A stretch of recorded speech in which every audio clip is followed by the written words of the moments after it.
Smile horror story. आशी अभी अभी कॉलेज के लिए उत्तराखंड छोड़कर दिल्ली एक नए फ्लैट में रहने के लिए आई थी। उसे अपने कॉलेज से कुछ आधा घंटा दूर एक फ्लैट मिला। अगले 2 दिन आशी और उसके मम्मी पापा जो उसे छोड़ने आए थे उसका घर सेटअप करने लगे। घर सेटअप करते हुए उन्हें पिछले ओनर्स का एक गत्ते का बॉक्स मिला, पर उसे उन्होंने जैसे तैसे का साइड में छोड़ दिया। 3 दिन बाद आशी को अलविदा कहकर उसके मम्मी पापा वापस अपने घर उत्तराखंड निकल गए। जाते जाते आशी की मम्मी पीछे मुड़ी और कस के उसे दोबारा गले लगाकर कहने लगी कि उन्हें कुछ अजीब सी बेचैनी हो रही है। अच्छा होता अगर आशी इस बेचैनी को थोड़ी और सीरियसली लेती, क्योंकि अगले कुछ दिनों में जो उसके साथ घटने वाला था वो किसी ने भी सोचा नहीं था। आशी को फोटोग्राफी और एडिटिंग का बहुत शौक था और वो इसी फील्ड में आगे भी कुछ करना चाहती थी, मगर घर पर पैसों की थोड़ी कमी होने की वजह से वो कभी अपने लिए प्रोफेशनल कैमरा खरीद नहीं पाई थी। पर वो दिल्ली आकर खुश थी। उसने कॉलेज में बहुत से दोस्त बना लिए थे। आने वाले सैटरडे को उसने अपने दोस्तों के लिए एक छोटी सी पार्टी भी रख ली। देखते ही देखते फ्राइडे आ गया। कॉलेज से लौटते ही उसने पार्टी के लिए घर की साफ सफाई शुरू कर दी। बालकनी साफ करते हुए उसकी नजर कोने में पड़े उस गत्ते के बॉक्स पर पड़ी, जो इतने समय से बाहर पड़े पड़े बिल्कुल सड़ गया था। उस बॉक्स से सड़ रहे गत्ते की स्मेल आ रही थी, मगर न जाने क्यों वो आशी को अपनी तरफ आकर्षित कर रहा था। जब आशी ने वो बॉक्स खोलकर देखा तो उसमें पुराने सामान के साथ एक विंटेज कैमरा और एक रील पड़ी थी। आशी ये देख बहुत खुश हो गई और उसने झट से वो कैमरा खोलकर पुरानी रील हटाई और नई रील भर उससे फोटो खींचनी शुरू कर दी। वो कहीं ना कहीं हैरान भी थी कि इतने पुराने बॉक्स में जब बाकी सब तबाह हो चुका है तो एक कैमरा अभी तक कैसे चल रहा है। पर उसने अपने इन सारे ख्यालों को साइड में रखा और जल्दी से जाकर बाहर लगे फूलों, गमलों और पौधों की फोटो खींचने लगी। आशी के फ्लैट के ठीक सामने एक बूढ़ी आंटी मिसेस कौशिक रहती थी, जो हर सुबह उसे कॉलेज जाते समय गुड मॉर्निंग कहा करती। उन्हीं आंटी और उनकी बिल्ली को बालकनी पर देख आशी ने उनकी भी कुछ फोटोज खींची और सोचा कि उन तस्वीरों को वो डेवलप करवाकर आंटी को गिफ्ट करेगी। अगले दिन सुबह सुबह आशी ने पास के एक फोटो स्टूडियो से सारी तस्वीरें डेवलप करवाई और एक एनवेलप में डालकर सीधा मिसेस कौशिक के पास चली गईं, जिन्हें वो फोटोज बहुत ज्यादा पसंद आई। जब आशी घर लौटी तो उसने बाकी तस्वीरों को भी देखना शुरू किया और हर तस्वीर में उसे एक बहुत ही अजीब चीज नोटिस हुई। उस कैमरा से ली गई हर तस्वीर के बैकग्राउंड में कहीं ना कहीं एक बहुत ही धुंधला सा साया था, जिसके मुंह पर एक मुस्कान थी। उन फोटोज को देखते देखते आशी उनमें कहीं खो सी गई। उसे ऐसा लगने लगा कि जैसे उस साये की मुस्कान धीरे धीरे हर तस्वीर में बढ़ती जा रही है और हर दूसरी तस्वीर में वो कैमरा के करीब आता जा रहा है। तभी अचानक आशी के घर की घंटी बजी। जब आशी ने दरवाजा खोला तो वहां उसके दोस्त खड़े थे। सैटरडे आ चुका था और उसके दोस्त हाउस पार्टी के लिए पहुंच गए थे, पर आशी को अपनी तबीयत थोड़ी खराब लग रही थी, इसलिए उसने पार्टी कैंसिल कर दी और अपने फ्रेंड्स को वापस भेज दिया। जब वो अपने कमरे में वापस आई तो उसका ध्यान फिर से उस कैमरे पर गया। आशी ने इस बार उस कैमरे से खुद की शीशे में थोड़ी तस्वीरें खींची। तभी अचानक उस शीशे पर एक क्रैक बनने लगा। ये देखकर आशी के हाथ से वो कैमरा छूट गया।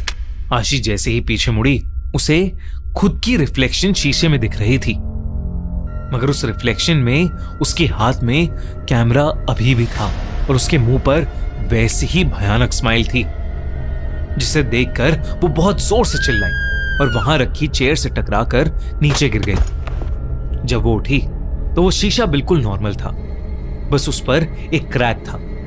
उसे लगा ये सब उसका वहम है, इसलिए वो चुपचाप जाकर सो गई। 2 दिन बाद आशी की पढ़ते पढ़ते अपने लिविंग रूम में ही दोपहर में आंख लग गई और रात को उसकी नींद 3 बजे खुली। आशी ने अपनी किताबें समेटी और अपने कमरे की ओर जाने लगी, मगर ड्राइंग रूम की खिड़की से उसने अपने सामने जो देखा उसे देखकर आशी के होश उड़ गए। मिसेस कौशिक अपनी बालकनी पर खड़ी थी, लेकिन उनके चेहरे पर एक बहुत बड़ी मुस्कान थी, बिल्कुल वैसी ही जैसे उसकी बाकी तस्वीरों में थी।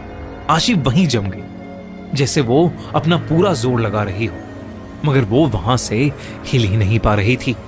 देखते ही देखते मिसेस कौशिक के पीछे से एक हाथ निकला जिसमें एक कांच का टुकड़ा था और उस हाथ ने उनके गले पर जानलेवा हमला कर दिया। आशी चिल्लाना चाहती थी मगर उसके मुंह से कोई आवाज ही नहीं निकल पाई। डर के मारे उसने अपनी आंखें कसकर बंद कर लीं और जब खोली तो वो अपने बिस्तर पर लेटी हुई थी और बिस्तर पर मिसेस कौशिक की बिल्ली घूम रही थी। इसे सपना समझकर आशी दोबारा सो गई। आशी सीधा अगली रात 9 बजे अपने दोस्त के कॉल से उठी और उसने उस बिल्ली को वहीं कमरे के कोने में बैठा हुआ देखा। वो बिल्ली गौर से एकटक बस उस कैमरे को देखी जा रही थी, पर आशी की आंखें खुली की खुली रह गईं जब उसने अपने बिस्तर पर उस बिल्ली के पंजे से लगे हर तरफ खून के निशान देखे। आशी ने भागकर वापस अपनी खिड़की पर जाकर देखा तो मिसेस कौशिक वहीं थी जहां उसने कल रात उन्हें खड़ा देखा था और उनके हाथ में वो कांच का टुकड़ा था। उनके बगल में उनकी बिल्ली एक खून के तालाब में बैठी अपने पैर चाट रही थी। आसपास के फूल मुरझा गए थे और गमलों में सारे पौधे भी मर गए थे। आशी दौड़कर अपने कमरे में गई तो वहां से बिल्ली गायब हो चुकी थी, मगर वो खून के निशान अभी तक उस कमरे में चारों ओर फैले हुए थे। आशी को कुछ समझ नहीं आ रहा था।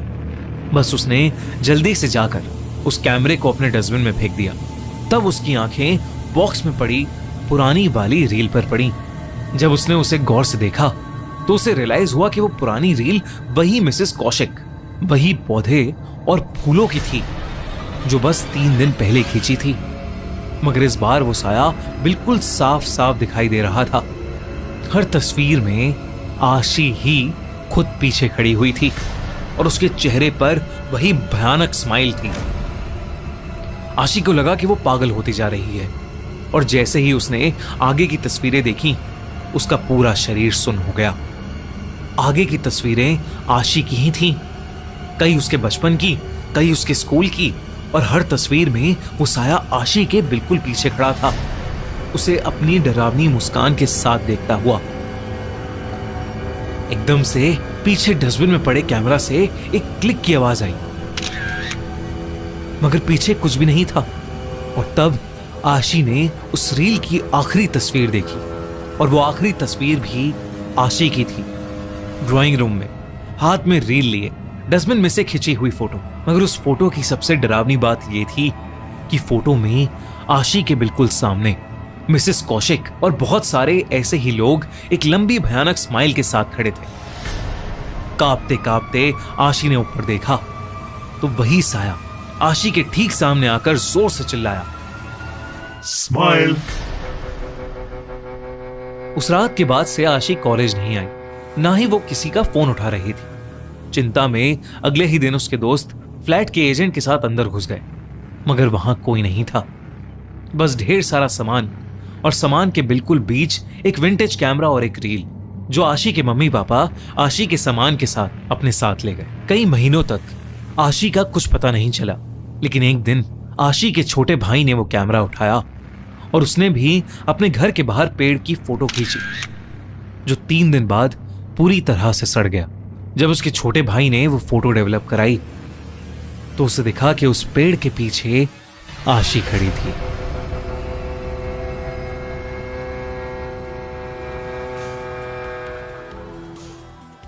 अगर आपको ये वीडियो अच्छी लगी तो हमारा चैनल खूनी मंडे सब्सक्राइब करना बिल्कुल मत भूलना।